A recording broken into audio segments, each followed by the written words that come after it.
Hey guys, so today we'll be doing a question answer session with the questions having been asked by Frontier Indica's Twitter audience. Some of the words in the questions have been changed for the sake of coherence and or civility. Without further ado, the first question is from @Yagami_2502. How should upper castes play their game? Because whatever problem they are facing is made up by upper castes. So they cannot do blame game here. Upper caste elites are controlling India. Whatever good or bad happens in this country, upper caste elites are the reason. Hey Agami, thank you for your question. So firstly, we have to differentiate between two sections of the so-called upper caste elites. One which is the post-caste elite, which does not care about caste and already intermarries with other castes. And the other section is the one which still retains caste endogamy. The relationship of the upper caste masses is especially strained with the former group, but is still somewhat salvageable with the latter. The problem is that the first group's numbers are expanding quite quickly and the latter group is diminishing. In essence, the problem isn't so much upper caste elites as it is the post-caste elites. As the elites keep becoming more and more post-caste, the manipulation of lower caste Hindus against upper caste Hindus will become more acute, especially given the need to deflect attention from the increasing economic gaps between the different class groups. What normal upper caste people need to do is firstly to acknowledge and understand the threat which they are facing, and then organize themselves into backing a counter elite who would stop taking them for a ride. This support to the counter elites can be done through various ways, either electorally, financially, or simply relaying their message across whichever medium you can use. The second question we have is from @Chaitan 515775562. Where or how did your journey of blackpilling start? Well, I wouldn't say that I'm entirely blackpilled, but yes, I tend to be more skeptical of things than the average Joe on the right. I would say I've been this way ever since I was really able to start forming concrete thoughts about society and politics. Maybe from about when I was 11 or 12 years old. I was fortunate enough to be able to travel to many different countries at a young age, and that taught me that many of the things which we assume to be normal in India, like mass poverty, extreme wealth inequality, or the lack of respect for labor, are not normal things in other parts of the world. But it also taught me that many things which we take for granted here in India, like strong family ties, a rich culture which is rooted in a civilization which is thousands of years old, and a religion with such strong spiritual and metaphysical undertones, are not common everywhere in the world.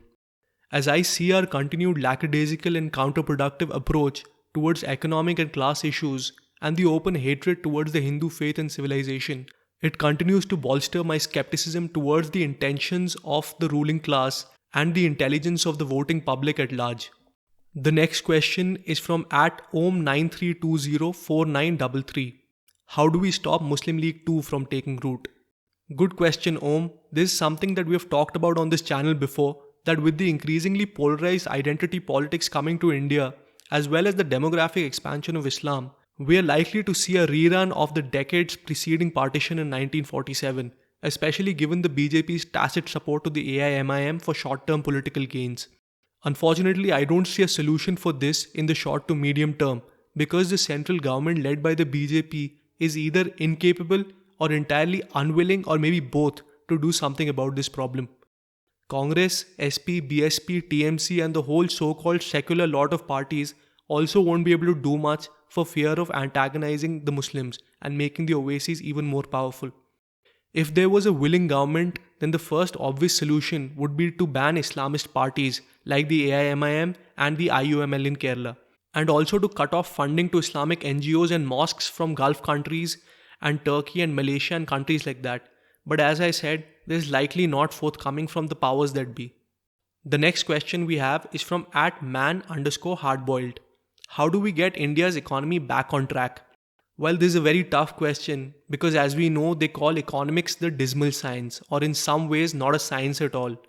I think the biggest problem with economics, actually in fact in many disciplines, is that they are often studied in isolation, especially in our country, where the attitudes towards education and academics are still very rigid.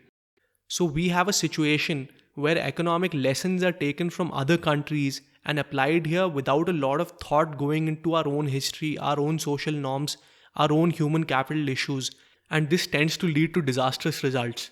As an example, we are trying to go for economic redistribution via subsidies, handouts, and other such means, copying to an extent the model which is applied in many Western countries. The problem is that we do not have the tax base that these countries have, nor do we have the surplus resources to spare, and most importantly, the moral view towards work and the ability of our masses to become part of the modern value creation cycle is not the same in India as it is in the Western world. So, welfare programs end up being dead ends to nowhere and are just carved up by politically important vote banks. Therefore, I think that instead of concentrating on what to do, we should concentrate on what not to do and carefully study the second and third order effects of our economic policies in conjunction with the social and cultural realities on the ground.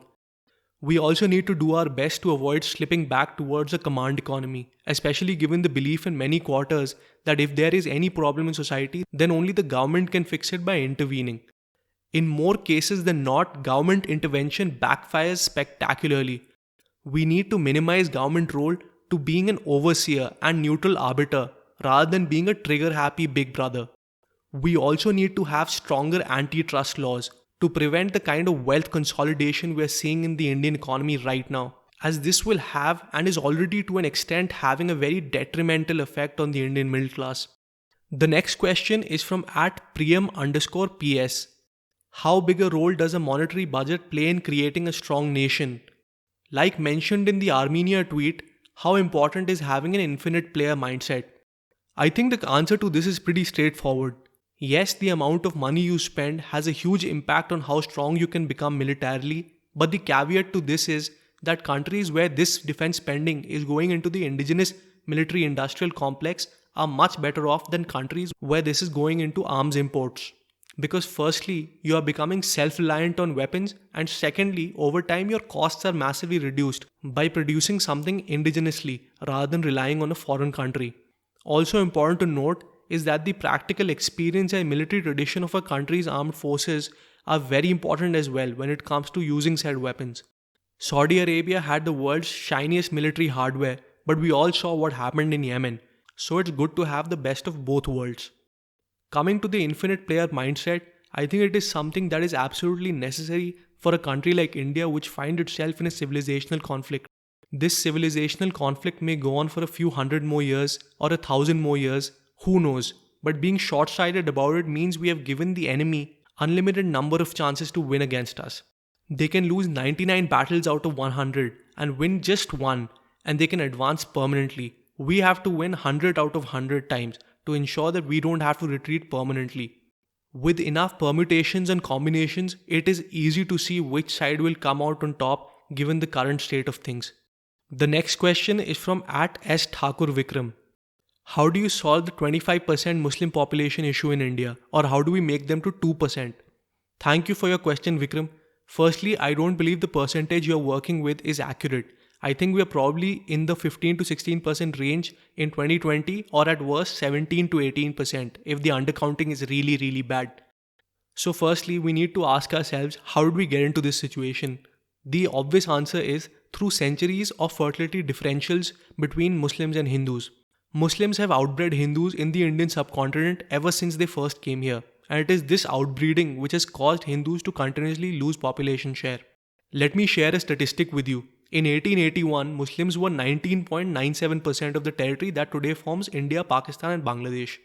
By 1941, the last census before partition, this had risen to 24.28%, and in 2020, I estimate this to be around 32 to 33%. We don't have figures for before 1881, but historians who have studied the subject say that this is a pattern which held true even in the medieval period. So you can see what has been happening for such a long time. In essence, we either need to lower their fertility or increase ours to get rid of this differential. The most optimal solution, which can also take care of our demographic weakness vis-a-vis the wider Muslim world, is to promote Hindu counterbreeding in whatever way possible. Next, we should also try to bring Muslims and followers of other religions into the Hindu fold to whatever extent we can. I hope that this answers your question. The next question is from @idolator_. Will illegal immigrants ever be thrown out of the country? See, so this question is directly related to a doubt in many people's minds on whether the NRC will be conducted nationwide or not. And if it is conducted, will it be successful or not in throwing illegals out of the country? Honestly, I don't know the answer to the first question, although given BJP leaders' precise statements on this issue, the odds are they will try to implement it at some point or the other, but will it solve the problem? I really don't think so. See, just like the Assam NRC, we will probably have many foreigners tribunals or other similar judicial mechanisms set up for people to go ahead and challenge their declaration as foreigners. And just like the Assam NRC, this will be a long and arduous process. Even if some individuals are recognized as foreigners by both the NRC and the tribunals, the process of deporting them will not be easy, and it is unlikely their countries of origin will even want to accept them back. We have seen in Assam under a BJP government that not even 0.001% of illegals and their descendants have been removed, so don't keep your hopes up on this issue. The next question is from @S Thakur Vikram. When will the Indian army be following Hindutva, or will they be secular mercenaries? See, it is wrong to think that everyone in the Indian army is some uber secularized person who has no civilizational consciousness. The army organization as a whole may be completely apolitical or be westernized in many ways, but at an individual level, officers and soldiers are also human beings. They have different political views and ideals. That being said, India is a very big country, and the way our army is structured and spread out, even if the army was somehow ideologically dominated by Hindu nationalists, it would still in many ways remain subservient to civilian authority and not be able to do what armies in smaller countries are able to do with ease.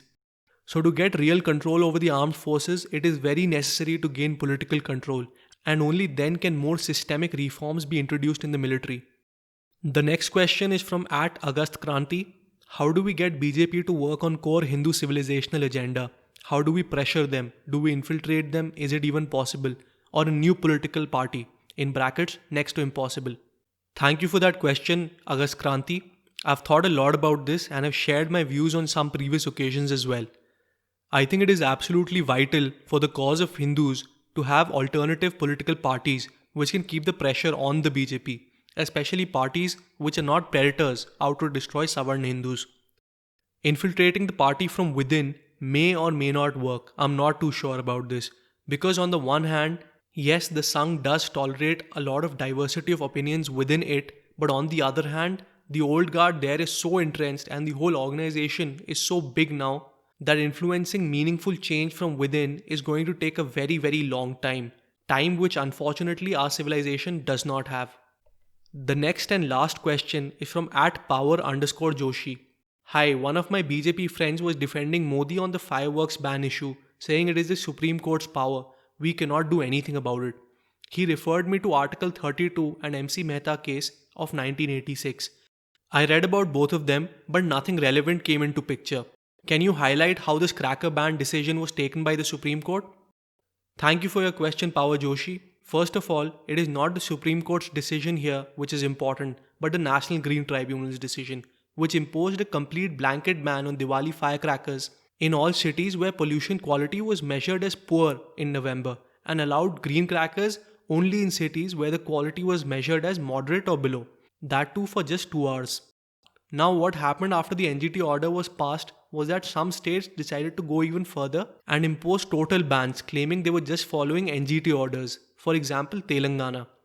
But there was an appeal against that, and then the Supreme Court stepped in and allowed green firecrackers to be burst there in accordance with the previous NGT order. So the question is not about the Supreme Court, but the NGT. Therefore, you must first ask your friend the question, who appoints the chairman of the NGT and the other judicial and expert members? Is it not the ruling BJP which has immense power over those decisions? Even if we were to accept his argument that the buck lies with the Supreme Court, then should we also say that it is the Supreme Court we should be thankful for giving us Ram Mandir and not His Highness Modi ji? I'll be eager to hear what your friend's response to this is. And with that, we'll wrap up this Q&A session, guys. I hope you enjoyed listening to the questions and the answers we discussed here today. Do like, comment and share this video if you did. And most importantly, subscribe to the channel if you haven't done so already.